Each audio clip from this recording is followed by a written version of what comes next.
Hey, Gaybros, Hey, Gaybros Jose. where are we today? I won't say where you are, but I'm in San Francisco. But next week, I'll be in Chicago. Looking forward to that. And that means that I'm in Chicago. You can say that I'm in Chicago, and tomorrow we will be here. It's not that you will be in No. Chicago. One time I said I'm in San Francisco and you're in Chicago, and you got upset, and you said, "Don't tell people where you are." So you tell people. Thank you for not speaking for me. You don't need to mansplain me where I am. And talking about mansplaining, what did we watch this time? This was my pick. It is I pulled up Todd Solondz on IMDb. Back to the 1998 film Elizabeth, starring Cate Blanchett, directed by a director I had not heard of by name. I'm going to mispronounce it. Shekhar Kapur. Shekhar Kapur, maybe? Yes, maybe. Probably close enough. It's interesting, as you mentioned, like Todd Solondz, that this movie was released the same year as Happiness. Which is so interesting because I feel like both of those films are like perfect archetypes of 90s cinema. There are these grand Shakespearean period films like Elizabeth, and then these like weird psychosexual cheap films. Yeah. And they're both kind of good. Yeah, okay, in their own ways. Yeah, let's not give it up. Let's not give out like yet. Like, how do we feel about this movie? Why did you pick this? I picked this because I consume a lot of YouTube content that centers around film criticism. So a lot of like Hollywood Reporter does these roundtables where they get together actors or directors or critics, whatever. And so I cannot remember where I heard this, but it was a group of critics talking about Cate Blanchett's career and how great an actress she was, and they specifically, and they all agreed, called out her performance in Elizabeth as being one of her very best. We all know that I'm a Cate Blanchett fanboy, and the only reason I hadn't seen this movie ever is because it is a big, expansive period piece, which is usually not my thing. Okay, oh, that's fair. Yeah, they're not my cup of tea either. So it was a bit interesting that you pick it up because I was not expecting it. But that's one thing I appreciate about our podcast is that you introduce things to me that you want me to see and new things. And I would never watch Elizabeth on my own, like ever, but I picked it for our podcast. So thanks. Thanks, Jose. Cool. So, as this was your pick and you're explaining why, I guess that I have to summarize it. As this is a period piece, and I had to say that history was my most hated subject back in high school, is that I'm going to be like mangling probably half of the important historic details, But this is in what is it? 15th century, 16th? Yeah, it's the 15th. I think it's 15th. The 1500s, so the 16th century. The 16th century. So, and this follows the death of Henry VIII already. And he had two daughters, Elizabeth, and I don't remember, Mary something, Queen Mary Tudor or something like that. Checking like the cast right now. So Queen Mary is like how do you say, like the queen per se. But as I see, is about to die, as she actually has cancer, and Elizabeth is going to be inheriting the throne, as she's like the only other descendancy from Henry VIII. At the same time, Elizabeth is not too well liked because she's not too much into that thing about like Catholicism. She's more of a Protestant, So some people, they don't really look up to her. They see her. Also, she's the bastard child of Anne Boleyn. Correct. Yeah, she's a bastard child, and she lives a very hedonistic life, in the country field with her lover. That is what is his name? Lord Robert. No. I mean like the actor. I just said his name right before because he's in Running with Scissors. Joseph Fiennes. Ray Fiennes' little brother. Yeah. There is he was in his period piece age, I guess. With Shakespeare in Love and I had kind of forgotten he was one of the 90s most celebrated period actors. Yeah. But yeah, basically Elizabeth gets thrown into this. In her dying bed, Mary asks her, "It's like, please just keep like this country Catholic," and she'll say that is, "Hey, I would do whatever my heart tells me that is the best for the people of England." There is also like some tension with the Scottish queen. I don't remember who was Mary, Queen of Scots. Okay. Maybe I don't remember if the queen is the sister of Elizabeth. What was her name then? Oh, it was like Mary Turner. Mary. Okay. So both of them are like Mary. And when she's thrown into the throne, she's presented with the option of who are you going to marry, because the important thing for you is actually marrying someone. It's like, what is a woman going to be doing? So she has to deal with the court not truly supporting her, like being a bit against her, like sometimes openly, other times not openly. And her biggest advisor is Richard Attenborough from Jurassic Park. I was so happy to see him. I was like, he was in other things? Yeah. Dr. Hammond. Yeah. We actually we had like the same discussion that is like, oh my god, it's like, what would you say? Yeah, Jurassic Park. Like he's, I don't know, like the main duke in the court is what is his name? Christopher Eccleston. That is like he's conspiring against her. Oh. That we saw him in 28 Days Later. Oh yeah, that's right. I was like, why did I just watch him in? Yeah, that's it. And The Leftovers too. I only saw the first season and I don't remember. He's a priest. Oh wow. Yeah. So everyone is like conspiring against her, and they want to remove her power, like just marrying her into someone. So I don't know if going like too much into detail. But basically she succeeds on just turning the country into a Protestant with the Unification Act, like Protestant. Yeah, she manages to convince a separation of the Church of England and Rome. Yep. Yeah. So at that point, Daniel Craig is sent to murder her. As Assassin's Creed. Assassin's Creed. Yeah. A hitman is like trained. It felt like killing. It came out of Dan Brown's The Da Vinci Code. I was like, this is the evil monk that like flogs himself. Come on. Yeah. So yeah, it's a bit out there. It's something that when you're even watching, is like, I think that they took some historical freedom for narrating this story. It's pretty obvious that they did. Spoiler alert: Joseph Fiennes has like a dark secret that it just like pulls them apart. Oh yeah. In the romance story. But then he also starts like plotting against her. Because it's mind blowing. It's like, what is the motivation at this point? This is so insane. It's basically the the Spanish ambassador? Like convince Keith. He's like, hey, you should do something about this, And I just happened to watch the sequel today. And the entire thing is about how England won the war over the evil Spanish Isabel's father. Which king was that? Philip? I told you, history is not my strength. It's not my suit. Anyway. Yeah. I really wish we had watched the second one together. Oh, you mean because of how bad it was? Because of how educational it was. Also, the young Clive Owen, who was mind-blowingly attractive in the second one. Oh, wow. Okay. And I'm going to say something at the end, like the movie ends with like her like saying, I won't marry anyone. I will just like become an icon for my society, and they will look up to me. So she names herself like Queen Elizabeth I, the Virgin Queen. Yeah, just inspired by the Virgin. I guess, Virgin Mary.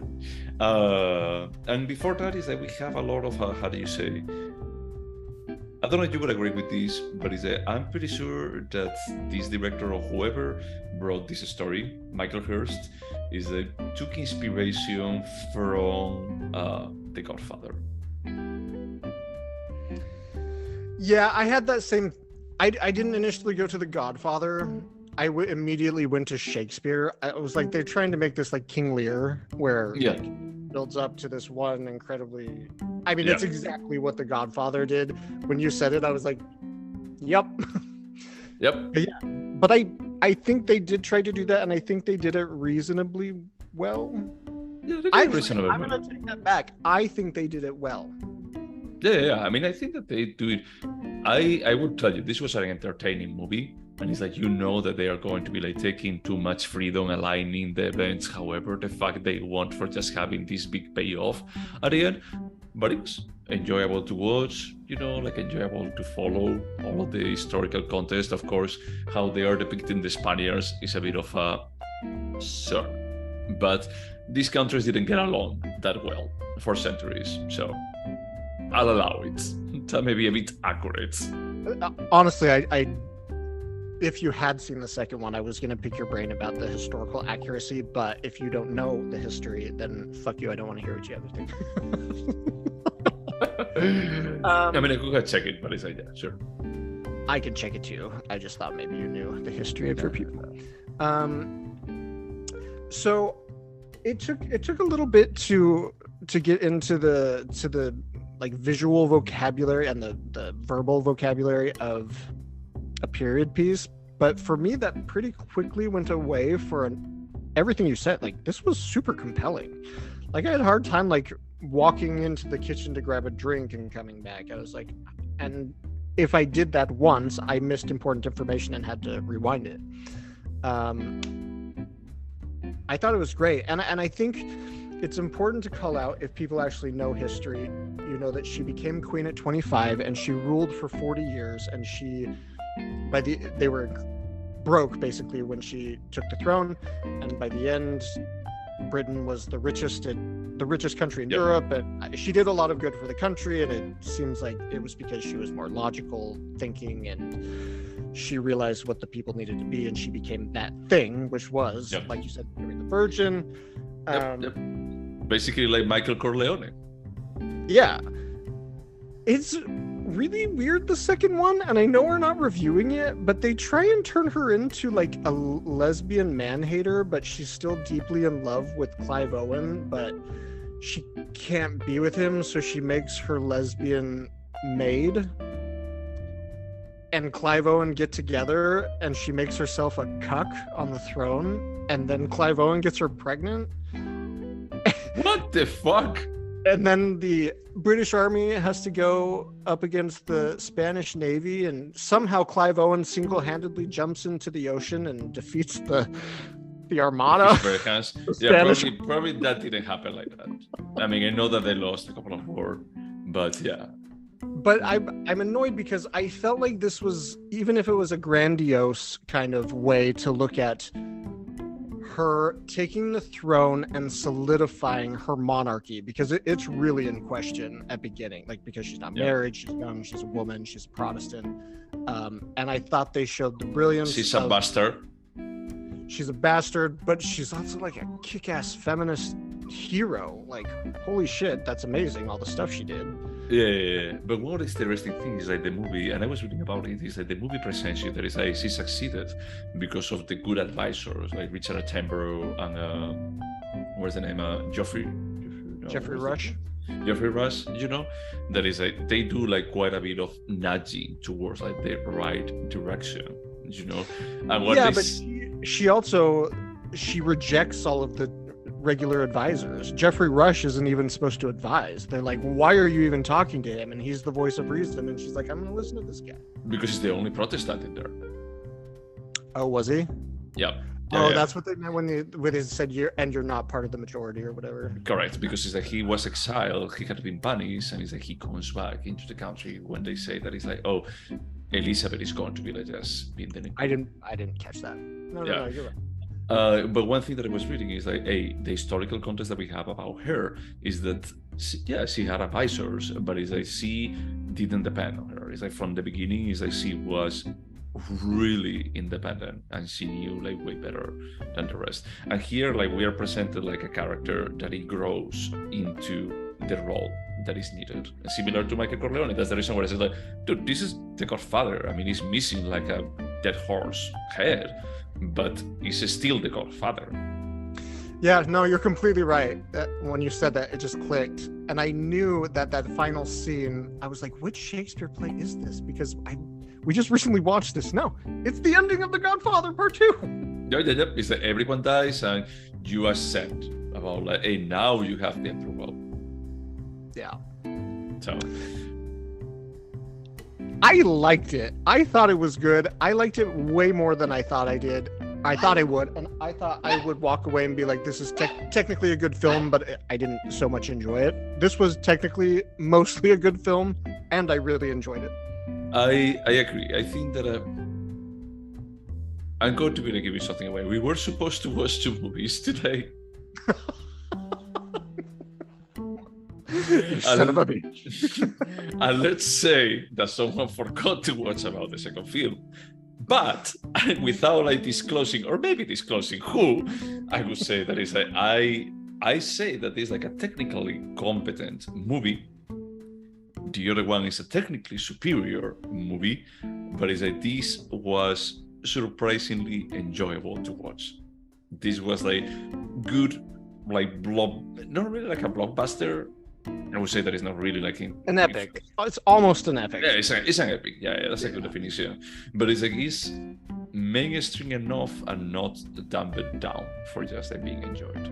I agree. It's that perfect medium, and I feel like they churned a ton of these out in the mid-90s, and of the ones I remember, I think this is one of the better ones. Yeah. And I assume that this movie was like a pretty big hit, and it's like, I cannot remember any big hit in a period piece.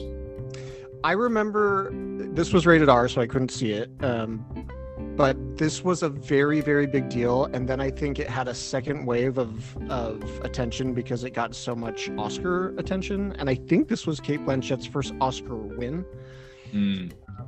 So yeah, I remember being very aware of this film in 1998, and I was in rural Idaho, so it wouldn't have been, front and center for me unless it was popular with the rednecks. Yeah. No, it was like she didn't won. I think that she was nominated. What?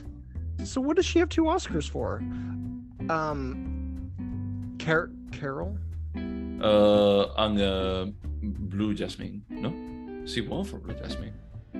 That's right. I forgot about Blue Jasmine. I just made an assumption it was this one. Interesting. Well, she was nominated, and I think that she does a pretty decent job, honestly.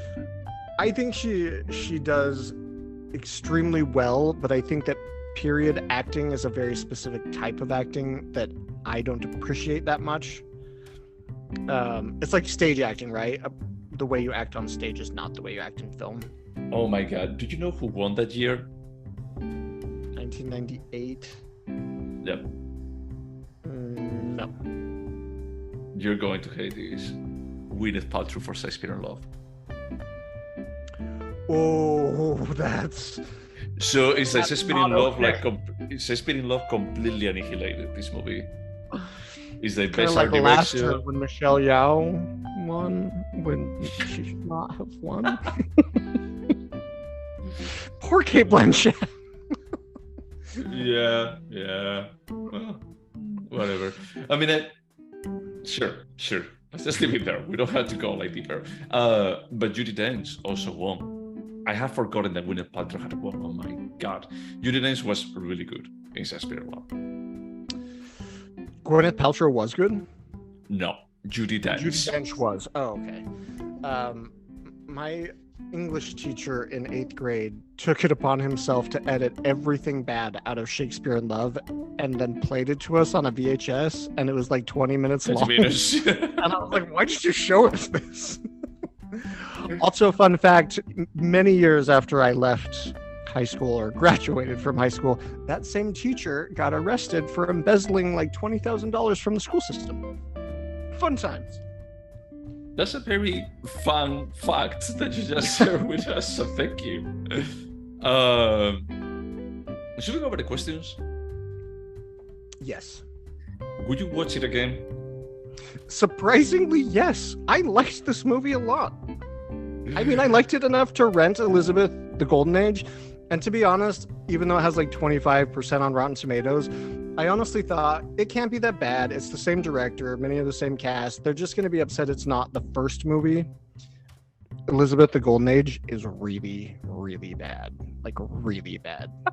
Okay, but in any case, talking about like the movie that we are talking about, you will watch Elizabeth. 100%. Okay, yeah, I will watch it again. I was surprised about like how more like towards the end I feel it's like, hey, I actually am having a good time. I'm not feeling forced to watch it. And when you suggested is that, dude, I hate period pieces. You are forcing me right now to watch something that I don't want to watch. But no, it's the time flew. Would you recommend Elizabeth? Yes. Even to people that aren't into period pieces, I'd be like, I get it, but I think you'll like this one. It's good. I think that my brain only has room for 2 period pieces. Because one of them is the one that we're going to be watching next week. Okay. For the ones that haven't watched it yet. And the other one is whatever. The other one rotates. It's a bit more, it's like, hey, I watched one, I like it. It's like, yeah, that was enjoyable. The funny thing is, like, I don't even remember which was the previous one. So it's like, I will recommend this. Is that, yes, probably. I never watched Berlin, though. Oh, I gotta watch that. I haven't watched it either. Okay, then definitely we should watch it. So yeah, probably someone asked me about like a period piece. I think that I will go with this. You wouldn't, I mean, like for a fun period piece, I would probably do the Joe Wright, Anna Karenina, or even Atonement is a great period piece. I was thinking about it, if Atonement would be considered like a period piece or not, because it's 20th century. I think period pieces is anytime you have to dramatically set costumes. So I would say the 70s even count as a period film. It's what I was going to tell you. Stranger Things is a period piece then. Yeah. Hold on. Let's ask Google. Define period piece. An object of work that is set in or strongly reminiscent of an earlier historical period. So I guess historical period, but come on, the 60s and 70s, that's like the hippie area, that's a historical period. I see, but Atonement for me is absolutely a period piece. There's well, I guess there's still royalty in England. Sure, if you go with Atonement, I would say that Atonement and the other movie that we're going to be talking about next week is they're my favorites. And what about Django Unchained? Below. The Hateful Eight? Below. I mean, that's a Western. Dude, it's not really a period piece. That's still a period piece.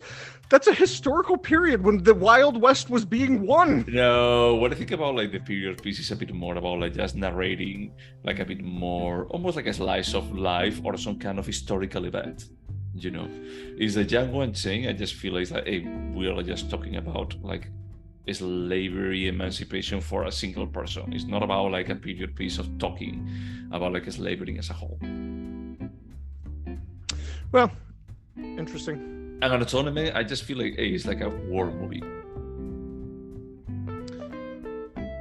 I don't think your definition matches mine or Google's, but we can move on to the question. Okay. For me, period pieces are more about royalty doing the royal things. So Ben-Hur is not a period piece because it's not about royalty? Oh, it's a Roman movie. Does that count in your definition? No, it's a genre. It's like a genre. Okay, you're definitely wrong. Let's just answer the question. Let's move on. But going back to the would you recommend it, it's like if someone asked me, hey, can you tell me a period piece about royalty?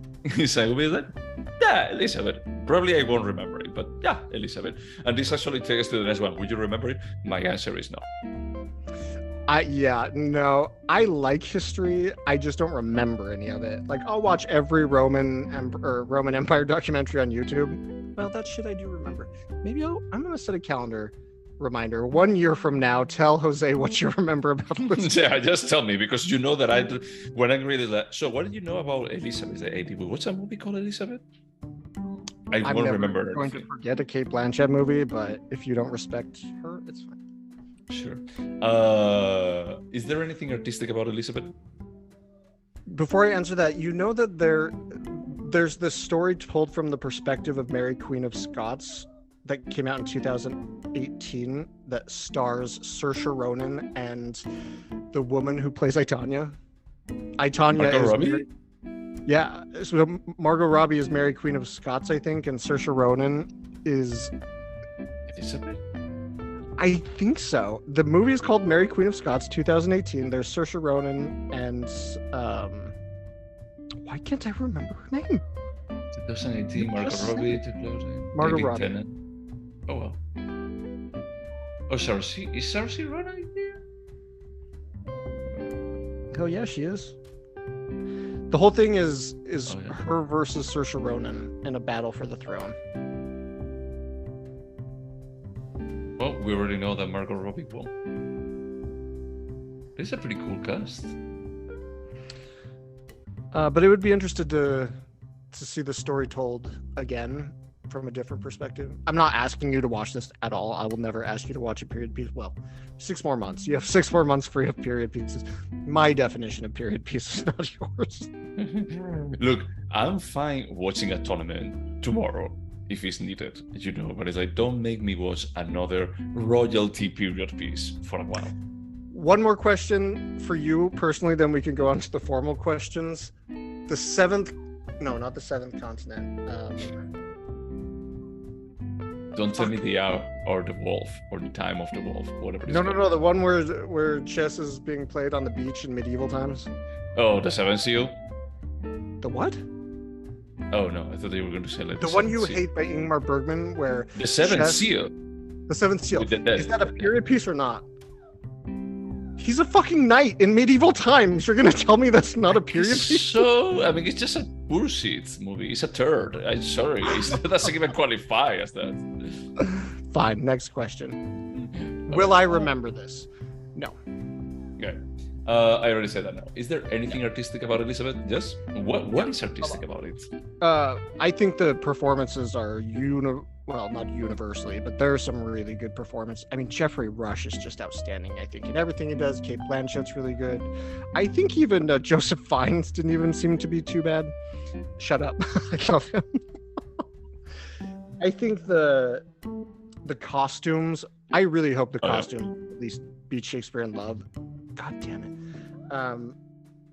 And I think even the script, I was so impressed with the scale of the story, just her solidifying her monarchy. I thought, what a great tiny bit of her 40-year rule to focus on. I thought it was great. There's a lot I love about this movie, a lot that's artistic. Yeah, definitely Shakespeare in Love won over Elizabeth in costume. I really like the costumes. I didn't like Josephine's. I'm sorry. Artistically, I mean, from a directing perspective, I felt like this was fine. I didn't feel like anything spectacular. I just felt it's fine. It's functional. It's like the story is like, if you don't poke too much at it, it's fine. But I would say that it's like a bit more about like the ambientation that they created, what itself like the artistic part for me. Yeah, in this I case. agree. Yeah. Is it a timeless piece? Yes. But you said that it was like super 90s. No, I said it was in the 90s. They were making these grand epic period pieces that they don't make anymore. And I kind of enjoyed them at that time. That's all I was saying. It's not like 90s style. They just, that was like the heyday of that sort of movie. I think it's super timeless. I mean, you referred to The Godfather, I referred to Shakespeare. These are like epic stories of like the struggle for power and good versus evil and the gray areas of morality. And that ages super well. Yeah, definitely. There is nothing here that is like just rooting it in a perspective of the 90s from my perspective. I mean, at least from my point of view. Could you turn this into a TV show? And there is a lot of TV shows about royalty. Honest to God, based on Elizabeth, Part 1. If we could keep this cast and keep this level of entertainment and dive more into the details about these individually super interesting characters that are mentioned by name because they were clearly real and have real stories, I would watch that. I would. Yeah, definitely. I think that you could expand this to be a Game of Thrones like kind of TV show. You know, is that you can get into what is happening in France, what is happening in Spain. It's like, what do they have this interesting just marrying with Elizabeth? Is like, what is the specific situation that they have there? You know, what is happening in Scotland? You know, so I definitely think that there is enough material here. We are given like a good glimpse, but there could be like more like unraveled if desired. Could this have been a short? No. I told you the scale was appropriate and focusing on just a little bit of her life, but that scale is grandiose, and you can't get this across in. I even think 2 hours was impressive. They could have easily made this 2.5 or 3 hours. I think that is like the perfect length. Honestly, I feel like 2 hours they flew by. When I saw, oh my God, it's going to be 2 hours. I'm going to be bored after 30 minutes. We're like, no, it was fine. Is that we watched it in our laptop last week when we were traveling, and it's like, yep, I couldn't look away. It was absolutely fine. So yeah, perfect length on that. Could this have been better? Could this movie have been better? I'm speaking as someone who has seen Part 1 and Part 2. You'll answer, I don't know if it could be better, but definitely could be worse. And I'm going to say that after seeing 2 movies, they absolutely could have used a better director on both. That being said, I think Elizabeth, the first one, is pretty solid, but I think he lucked out, and there are some problems that could have been tightened up with a better director. I agree. I think that there is also like the script already is good on the general kind of narrative. When you start getting into some of the details, there are like some parts that I feel is like, this is not that well written. Like when Josephine is fucking one of the core maids of Elizabeth, there is like, why? And why you don't touch on this again later? Is it even important? Point. Honestly, I thought that poison dress must have really happened, and they just really wanted to throw it in there. True, but you can have like a random person having sex with a maid. But you have Josephine that it has like some kind of important effort. Is that, dude, someone brought this script and they wanted to take this like somewhere, and they forgot to remove it, and they just wanted to have like a shock about like, oh yeah, he's a piece of shit.